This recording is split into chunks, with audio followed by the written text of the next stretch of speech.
आज से 50 साल पहले भारत की जनसंख्या 14 करोड़ थी या 50 करोड़ थी, आज भारत की जनसंख्या 150 करोड़ है। तो जब आत्मा जन्म नहीं लेती, आत्मा मरती नहीं है, तो जनसंख्या कैसे बढ़ गई? क्योंकि आत्मा का तो जन्म नहीं होता। गीता में लिखा है जब आत्मा जन्म नहीं लेती, मरती नहीं है, तो भाई साहब ये जनसंख्या कैसे बढ़ रही है? कहीं चाइना तो आत्मा नहीं बनाने लग गया? क्यों? आत्मा का जन्म होता है? नहीं। मृत्यु होती है? नहीं। तो ये जनसंख्या कैसे बढ़ गई? उत्तर दो। सुनो, इस बात को समझना पड़ेगा। आत्मा के स्वरूप को समझ जाओगे तो ये प्रश्न का उत्तर चुटकी में मिल जाएगा। चलो, जैसे आप एक हैं, पर आपके सामने 100 दर्पण रखे जाएं, कांच, मिरर, 100 दर्पण हैं, तो आपके सामने जब दर्पण 100 होंगे तो आपके चित्र कितने होंगे? 100। आप एक हैं पर आपके चित्र कितने हैं? अच्छा, जो दर्पण में दिखता है उसे क्या कहते हैं? उसे प्रतिबिंब कहते हैं। क्या कहते हैं? बिंब का प्रतिबिंब होता है। बिंब का आप हो गए बिंब, और आपका जो चित्र दर्पण में दिख रहा है उसका नाम है, क्या नाम है? बिंब एक ही होता है, पर प्रतिबिंब लाखों करोड़ों हो सकते हैं। बोलो हाँ, बोलो हाँ। उसी तरह ईश्वर एक है, वह एक ईश्वर का प्रतिबिंब ही आत्मा कहलाती है। तो आत्मा करोड़ों अरबों, और फिर दर्पण टूट जाए तो आत्मा, वो प्रतिबिंब खत्म। ऐसे ही आत्मा प्रतिबिंब की तरह है। मेरे भीतर जो आत्मा है ये ईश्वर की परछाई है, प्रतिबिंब है।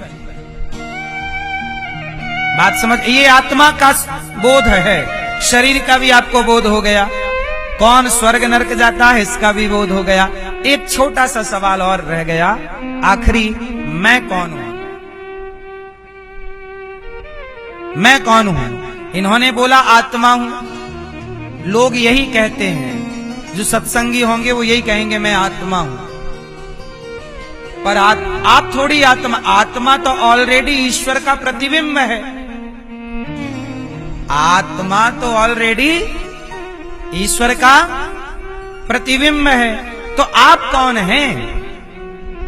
ये सवाल अभी भी खड़ा है। कहो तो क्लियर कर दूं। सुनो, 1 मिनट लगेगा। आप कई बार शाम को देखते हैं, रात को देखते हैं, रस्सी पड़ी होती है और आपको ऐसा लगता है सांप पड़ा है।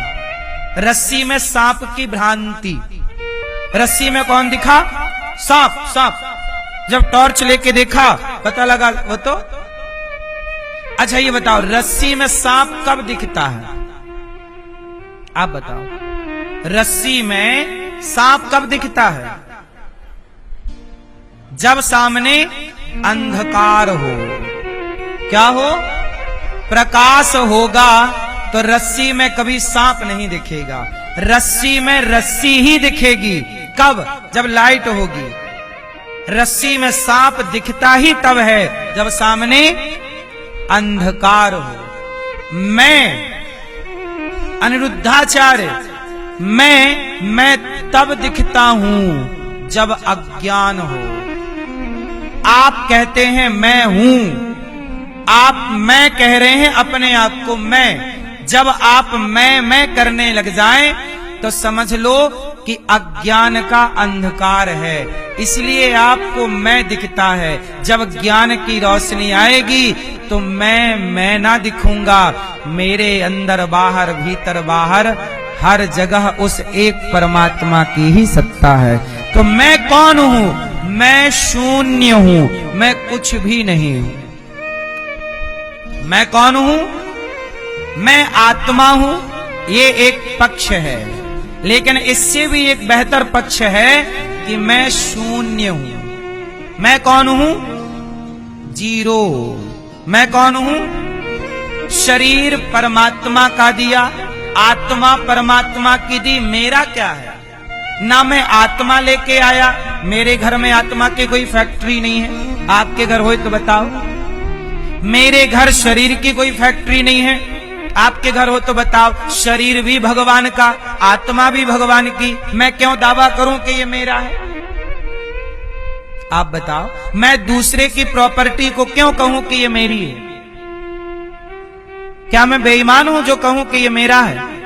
नहीं, हे प्रभु, मेरा तो अस्तित्व, घड़े का कोई अस्तित्व नहीं है, अस्तित्व माटी का है। अनिरुद्धाचार्य का कोई अस्तित्व नहीं है, अनिरुद्धाचार्य के रूप में अस्तित्व परमात्मा का ही है। आपके रूप में भी अस्तित्व ईश्वर का ही है। इसलिए मेरी और आपकी कोई सत्ता नहीं है, सत्ता इस धरती पर एक की है और वो है भगवान। मेरी सत्ता यदि आपको दिखती है, जैसे इन्होंने कहा कि मैं अर्नब हूं, यदि इन्हें अपनी सत्ता दिखती है तो जैसे रस्सी में सांप की सत्ता नजर आ गई। क्यों? क्योंकि अंधकार था। यदि इन्हें अपनी सत्ता नजर आती है, मुझे मेरी सत्ता नजर आती है, आपको आपकी सत्ता नजर आती है, तो समझ लो कि आप अज्ञानी हो। और यदि आपको आपकी सत्ता नजर ना आए, आप में भी ईश्वर की सत्ता नजर आए कि मेरे रूप में भी, इनके रूप में भी, इनके रूप में भी, इनके रूप में भी परमात्मा ही है। इसलिए तुलसीदास जी ने कहा, सीय राम मैं सब जग जानी, सर्वम खलविदम ब्रह्म, सब में परमात्मा है, सब में ईश्वर है। ये कब भाव बनेगा? जब आप अपनी सत्ता को शून्य मान लेंगे, तब आपको लगेगा कि मेरी सत्ता तो शून्य है। सत्ता किसकी है? अस्तित्व किसका है? भगवान का। और जब भगवान का अस्तित्व होगा तो फिर स्त्री नजर ना आएगी। स्त्री में भी परमात्मा है, पुरुष में भी परमात्मा है, चींटी में भी परमात्मा, हाथी में भी भगवान, कुत्ता में भी भगवान, बिल्ली में भी। हमारी कुत्ते की अपनी क्या सत्ता है? व्यवहार में कुत्ता कुत्ता है, व्यवहार में हाथी हाथी है, व्यवहार में घड़ा घड़ा है, व्यवहार में अनिरुद्धाचार्य अनिरुद्धाचार्य है, पर वास्तविक में ना घड़ा घड़ा है, ना अनिरुद्धाचार्य अनिरुद्धाचार्य है। क्यों जी? दो बातें हैं। मैया, आप व्यवहार में तो स्त्री हो, व्यवहार में आप क्या हो? स्त्री हो। ये भैया व्यवहार में तो पुरुष हैं, पर वास्तविक में जब उस दृष्टि से देखा जाएगा तत्व की, तो ना आप स्त्री दिखेंगे ना तो आप। इसलिए कहते हैं स्त्री पुरुष से उठ कर के सोचो, ये आत्मज्ञान है। इसे कहते हैं आत्मबोध, शून्यता की ओर जाना। शून्य खाली होता है, जो खाली होगा वही भरेगा, जो भरा होगा वो क्या भरेगा? इसलिए क्या मानो अपने को? राम नाम एक अंक है, बाकी साधन सून, राम रहे 10 गुण है, राम बिना सब सून। इतने जल्दी आपको समझ में नहीं आएगा, इसके लिए रेगुलर सत्संग करना। अभी के लिए इतना ही बहुत है, ये वाला ज्ञान। कुछ समझ में आया आपको? क्या समझ में आया? कौन हो? हैं? जीरो। जब जीरो मान लोगे तो जीवन में कभी अभिमान नहीं आएगा। अभिमान तभी आता है जब व्यक्ति अपने को कुछ मान लेता है कि जी मैं कम हूं क्या, मैं तो ये। और जहां शून्यता आ गई वहां नम्रता आ जाएगी, और जहां नम्रता आती है वहीं लक्ष्मी माँ की कृपा, अन्नपूर्णा माँ, सब कुछ वहीं बरसता है। ये भाव सदा ऐसे रहा करो, सदा कैसे रहा करो। इसलिए हमारे आचार्य श्री रामानुज स्वामी जी, देखो हमारे आचार्य चरण हैं, सदा कैसे रहते हैं? वो चित्र देखो, ए छोटा छोरा टोपी वाला, भाई बैठ जाओ।